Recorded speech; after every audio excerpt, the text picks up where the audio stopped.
Hello dear friend, मैं हूं अभिजीत कुमार और आप सबों के लिए लेके आया हूं सीएसएफ हेड कांस्टेबल और स्टेनो एएसआई के जो पीएसटी के लिए डॉक्यूमेंट्स रिक्वायर्ड डॉक्यूमेंट्स हैं और क्या क्या जो है हमें सावधानियां बरतनी चाहिए जिससे कि वहां पे जो है रिजेक्ट ना कर दें, डिस्क्वालीफाई ना कर दें। इसके लिए मैं आपको बहुत महत्वपूर्ण निर्देश बताने वाला हूँ जो कि सीएसएफ की ओर से जारी किए गए हैं और कौन कौन सी चीज़ें हमें ध्यान में रखनी चाहिए जिनसे हमें जो है पीएसटी से बाहर ना किया जाए। तो इसमें हम लोग बात करने वाले हैं अभ्यर्थियों के जो महत्वपूर्ण निर्देश हैं उनके बारे में, क्या क्या सीएसएफ की ओर से जो है महत्वपूर्ण निर्देश दिए गए हैं उनके बारे में बात करेंगे।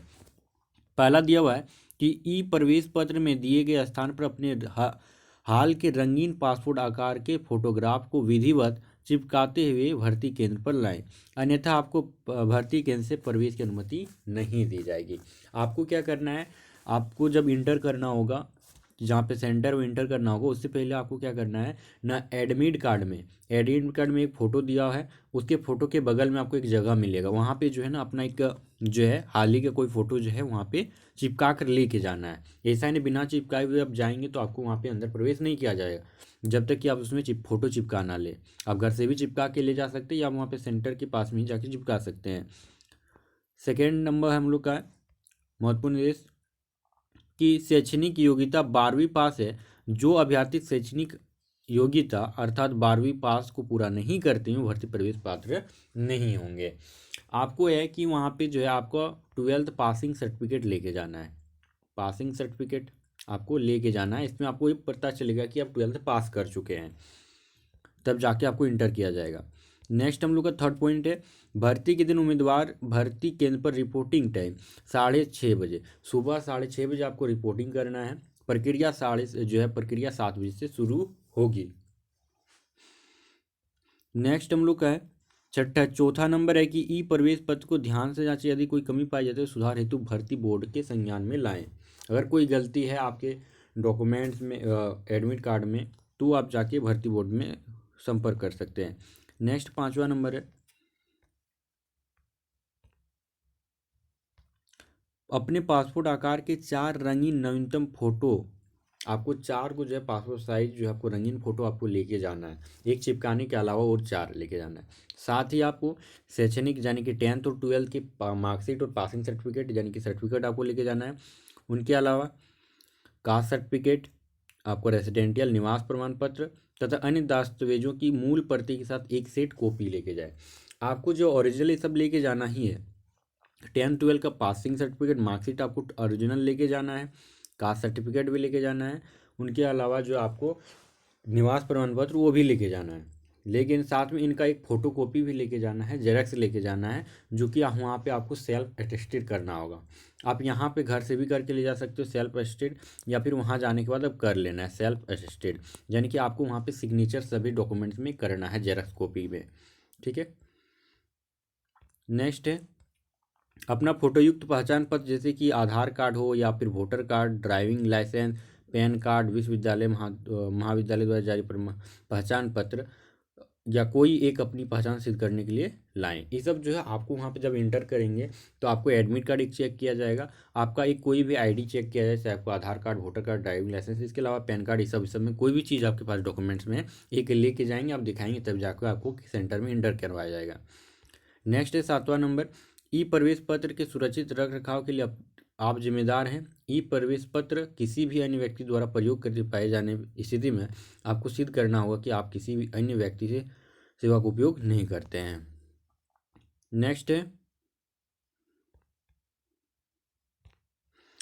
9th नंबर, आपको भर्ती केंद्र पर मोबाइल फ़ोन अथवा इलेक्ट्रॉनिक गजट अथवा अन्य कोई कीमती महंगी वस्तु नहीं लाने की सलाह दी जाती। किसी भी ऐसी वस्तु खोने पर के ओसू इस संबंध में यानी किसी ऐसे जिम्मेदार नहीं होगा। कोई भी आपको इलेक्ट्रॉनिक गैजेट जो है महंगी सामान लेके नहीं जाना है, अगर कहीं गुम हो जाता तो उनके जिम्मेदार सीआईएसएफ नहीं होंगे। नेक्स्ट हम लोग का 10th नंबर पॉइंट कि यदि शैक्षणिक जाति एवं निवास प्रमाण पत्र हिंदी अथवा अंग्रेजी भाषा के अलावा अगर कोई भाषा में, चाहे बंगला हो, संस्कृत हो, तो आपको हिंदी और अथवा अंग्रेजी में उसको अनुवाद करके लाएं। नेक्स्ट हम लोग का 11वां नंबर पॉइंट है कि यदि शैक्षणिक प्रमाण पत्र राज्य केंद्रीय बोर्ड के अलावा किसी अन्य संस्थान के साथ हैं तो भारत की अधिसूचना साथ लाएं जिसमें यह उद्घोषित हो कि संस्था विश्वविद्यालय भारत सरकार के अधीन सेवाओं के लिए मान्यता प्राप्त हो। इधर नहीं है, इधर जो है भूतपूर्व जो एक्स सर्विसमैन के लिए है।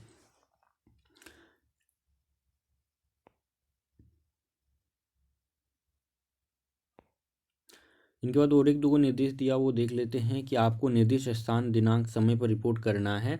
नाकाम रहने पर आप भर्ती प्रक्रिया से लेने से वंचित रह सकते हैं। लेकिन ऐसा ज़्यादातर देखा गया है कि अगर आपको साथ किसी कारणवश लेट हो जाता है आधा घंटा तो चलेगा, लेकिन आप ज़्यादा घंटा, जैसे कि आपको 6 साढ़े 6 बजे रिपोर्टिंग करना है, आप 8 बजे 9 बजे आएंगे तो आपको फिक्स से वहाँ से हटा दिया जाए। लेकिन हाँ, कि आप 6:30 बजे रिपोर्टिंग टाइम है, आप 7:15 7:30 तक भी आ जाते तो आपको वहाँ पे ले लिया जाता है। नेक्स्ट है,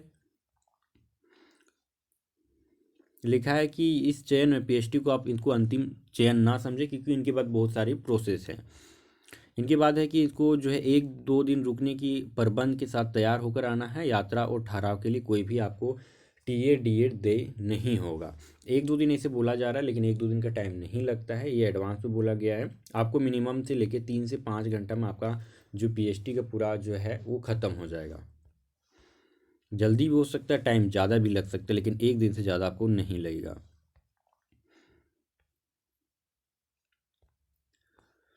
नेक्स्ट हम लोग को इम्पोर्टेंट यहाँ पे देखना है कि अनुसूचित जाति, अनुसूचित जनजाति यानी पिछड़ा ईडब्ल्यूएस के उम्मीदवारों को सूचना में प्रकाशित निर्धारित प्रारूप में अपेक्षित प्रमाण पत्र प्रस्तुत करना आवश्यक है। ऐसा न करने पर उनकी उम्मीदवारी विचार नहीं करेगी। ये सबसे ज़्यादा इंपॉर्टेंट है, चाहे आप एससी हो, एसटी हो, ओबीसी हो, ईडब्ल्यूएस हो, आपको सेंट्रल का जो है आपको कास्ट सर्टिफिकेट लेके जाना है। नहीं तो आपका जो है वहाँ पे सबसे ज़्यादा स्टूडेंट इसी में बाहर होते हैं। आपको नहीं तो आपका जो है वहाँ पे उम्मीदवारी रद्द कर दिया जाएगा, बाहर कर दिया जाएगा वहाँ से। इनके बाद यहाँ हम लोग और एक फिर से अब शॉर्ट में जान लेते क्या क्या लेके जाना है। देखिए, आपको लेके जाना है, एक बार मैं फिर से बता दे रहा हूँ क्या क्या लेके जाना है और क्या क्या सावधानी बरतनी है। तो देखिए, लिखा है कि आपको 6:30 बजे रिपोर्टिंग टाइम है आपका। 4 को कलर पासपोर्ट साइज आपको लेके जाना है। एक वो जो है आपको एडमिट कार्ड में चिपका के जाना है, नहीं तो प्रवेश आपको नहीं मिलेगा। 10-12 का आपको मार्कशीट और सर्टिफिकेट लेके जाना है, ओरिजिनल सर्टिफिकेट लेके जाना है। साथ में इनका एक फोटो कॉपी करके सबका आपको लेके जाना है। उनके बाद आपको सेंट्रल कास्ट सर्टिफिकेट और डोमेसाइल सर्टिफिकेट आपको लेके जाना है। फिर इनका भी एक जेरॉक्स लेके जाना है। वही चीज़ है, मैंने फिर से बोली, एक जेरॉक्स लेके जाना है, यानी कि एक सेट बन जाएगा सभी का। सबका जेरॉक्स कराएंगे तो आपको एक सेट बन जाएगा और वही सेट को आपको सेल्फ अटेस्टेड करना पड़ेगा। 5वां नंबर है कि आपको एक आईडी लेके जाना है ओरिजिनल, चाहे आपका Aadhaar card, voter card, PAN card, driving licence, ये सब हो तो चलेगा। इन सभी चीज़ ले जाने के बाद बहुत सारे बच्चों को कुछ डाउट्स होते हैं, उन डाउट्स को लेके आए। क्या मोबाइल लेके अंदर जा सकते हैं? बिल्कुल जा सकते हैं, लेकिन आपको वहाँ पे प्रयोग करने के लिए नहीं बोला जाएगा। आपको स्विच ऑफ करके मोबाइल जो है रखना है। नेक्स्ट बोले कि टाइम, ये पूरा जो हम लोग का प्रोसेस चलेगा पीएचडी का कितने टाइम तक चलेगा, मैं पहले बता दी हूँ 3 से 5 घंटे तक का प्रोसेस चलेगा। 3 से 5 घंटे का, क्योंकि इससे पहले सीएसएफ फायरमैन का हो रहा था, उसमें बहुत ज़्यादा टाइम लग रहा था, क्योंकि उसमें जो है रनिंग था। लेकिन इसमें आपको रनिंग नहीं है, इसलिए मिनिमम आप मान सकते हो मिनिमम 3 से 5 घंटा आपको टाइम लगेगा ही। हाइट क्या, तो हाइट आपको पहले जब आपको पीएचडी जब सेंटर में इंटर करेंगे तो आपको सबसे पहले हाइट ही नापा जाएगा।